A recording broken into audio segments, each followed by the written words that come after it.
जिस जगह पे वो बिल्डिंग बनी उस जमीन को बेचा कैसे गया, उस जमीन का रजिस्ट्री कैसे हुआ, उस जमीन का मोटेशन कैसे हुआ, उस जमीन का नक्शा कैसे पास हुआ, उस जमीन पे लोन कैसे पास हुआ, उस जमीन पे मिस्त्री लग के एक एक ईंटा कैसे जोड़ाई हो गया, उस जमीन पे बिल्डिंग कैसे बन गया, उस जमीन पे लोग कैसे रहने लगे।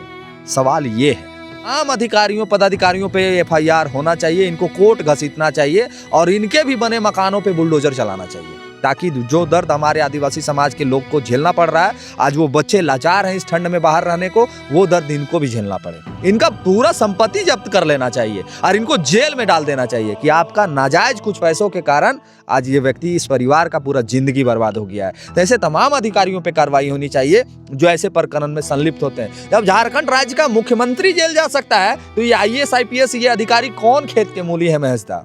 जोहार, नमस्कार, मैं हूं महेश कुमार। रांची प्रकरण में आज बात करेंगे और हमारे साथ जेल किंग के केंद्रीय महासचिव सूरज दा है।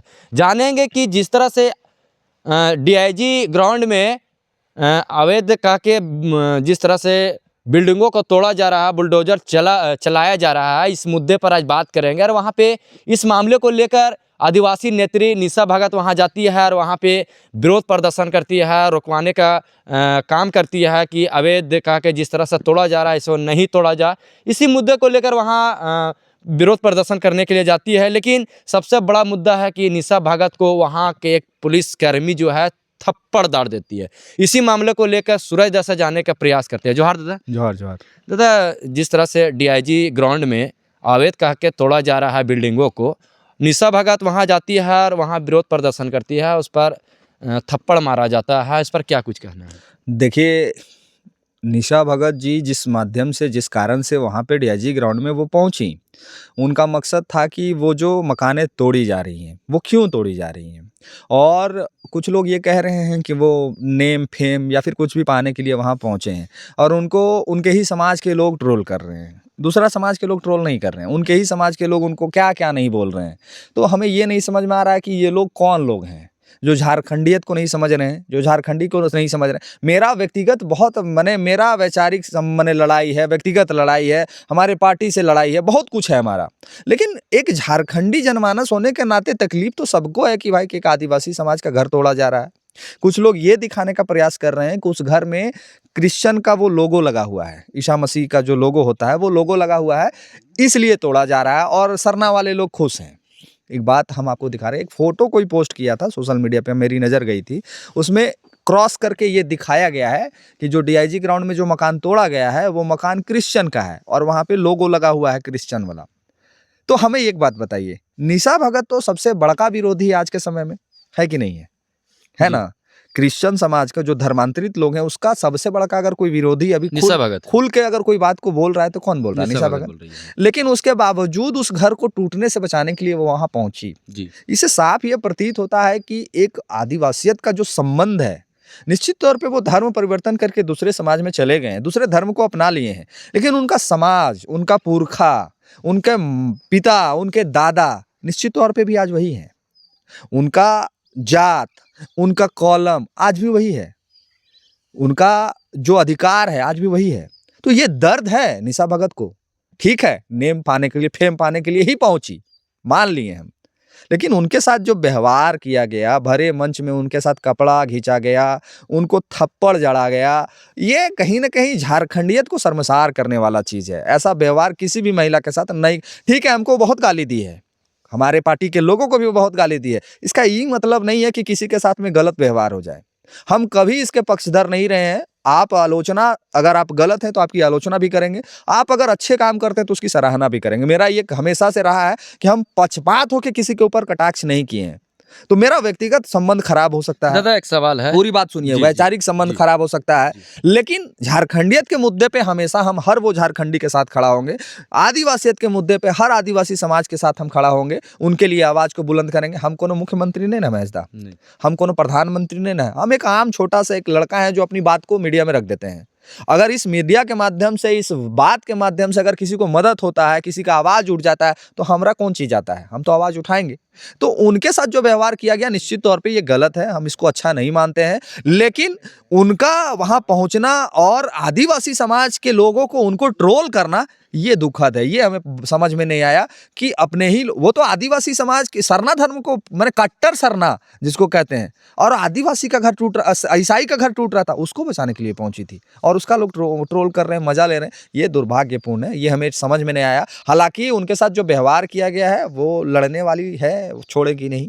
दादा सवाल है कि क्या डीआईजी ग्राउंड में जब बिल्डिंग बनाई गई, जी आदिवासी लोग ही रहते हैं, उनका बिल्डिंग तोड़ा जा रहा था, क्या निशा भगत वहाँ गलत तरीके से गई थी? अरे देखिए महेशदा, गलत तरीके से कोई नहीं जाता है, ठीक है। न्यायालय का आदेश है, ठीक है, न्यायालय का हम आपको पहले भी बोले कि सम्मान होना चाहिए। तो न्यायालय का आदेश है, न्यायालय का सम्मान है। न्यायालय ने आदेश पारित किया है कि वो रिम्स प्रबंधन का जमीन है, और रिम्स प्रबंधन के जमीन में बाद में जब निशा भगत को गिरफ्तार किया गया तो निशा भगत से बॉन्ड करवाया गया कि आप उस जगह पे नहीं जाइएगा, माननीय न्यायालय का आदेश है। तो निशा भगत भी स्वीकारी कि हम नहीं जाएंगे, ठीक है। लेकिन मुद्दा ये नहीं है, मुद्दा ये है कि जिस जगह पे वो बिल्डिंगें बनी, हम फिर कह रहे हैं, ये बार बार हम कह रहे हैं कि जिस जगह पे वो बिल्डिंग बनी उस जमीन को बेचा कैसे गया, उस जमीन का रजिस्ट्री कैसे हुआ, उस जमीन का मोटेशन कैसे हुआ, उस जमीन का नक्शा कैसे पास हुआ, उस जमीन पे लोन कैसे पास हुआ, उस जमीन पे मिस्त्री लग के एक एक ईंटा कैसे जोड़ाई हो गया, उस जमीन पे बिल्डिंग कैसे बन गया, उस जमीन पे लोग कैसे रहने लगे। सवाल ये है, कोनो एक दिन में ये तमाम चीजें नहीं हो जाती हैं। तो इन तमाम अधिकारियों पदाधिकारियों पे एफआईआर होना चाहिए, इनको कोर्ट घसीटना चाहिए और इनके भी बने मकानों पे बुलडोजर चलाना चाहिए, ताकि जो दर्द हमारे आदिवासी समाज के लोग को झेलना पड़ रहा है, आज वो बच्चे लाचार हैं इस ठंड में बाहर रहने को, वो दर्द इनको भी झेलना पड़े। इनका पूरा संपत्ति जब्त कर लेना चाहिए और इनको जेल में डाल देना चाहिए कि आपका नाजायज कुछ पैसों के कारण आज ये व्यक्ति, इस परिवार का पूरा जिंदगी बर्बाद हो गया है। तो ऐसे तमाम अधिकारियों पे कार्रवाई होनी चाहिए जो ऐसे प्रकरण में संलिप्त होते हैं। जब झारखंड राज्य का मुख्यमंत्री जेल जा सकता है तो ये आईएएस आईपीएस ये अधिकारी कौन खेत के मूली है महेशदा? जब झारखंड में मुख्यमंत्री को जेल हो सकता है जमीन के मुद्दों पे, हुआ है ना, 5 महीना जेल काट के आए हैं हेमंत सोरेन जी, की नहीं आए हैं? आईएएस आईपीएस जेल जाके आए हैं ना, कि नहीं आए हैं? तो जब उनके जैसे व्यक्ति को, जो मुख्यमंत्री हैं, उनको मुख्यमंत्री रहते जेल भेजा जा सकता है, तो ऐसे छुटपुटिया लोग को तो कभी भी भेजा जा सकता है। तो इन पे एफआईआर होना चाहिए, जांच होना चाहिए और इनकी संपत्ति को जब्त करके, इनकी संपत्तियों को बेच के उन तमाम गरीबों को दे देना चाहिए था जिनका घर तोड़ा गया। उनका कोई दोष नहीं है। हम उनके लिए आज भी बोल रहे हैं, कल भी बोलेंगे, निरंतर बोलेंगे। मेरा जो औकात है, मेरी जो क्षमता है, हम हमेशा सवाल पूछेंगे। हम कोनो पावर में नहीं है, हम बहुत कुछ कर नहीं सकते हैं, मेरा कोई अधिकार नहीं है कि हम उस पे जाके कार्रवाई कर देंगे। हाँ, लेकिन सवाल जरूर पूछेंगे, लोगों को जरूर जगाएंगे कि इस पे आवाज बुलंद करना चाहिए। यहाँ आदिवासी चाहे सरना हो चाहे ईसाई हो, जब एक ईसाई का घर टूटा तो सरना के लोग जाके वहां पे खड़ा हो गए। निशा भगत हुई ना जी।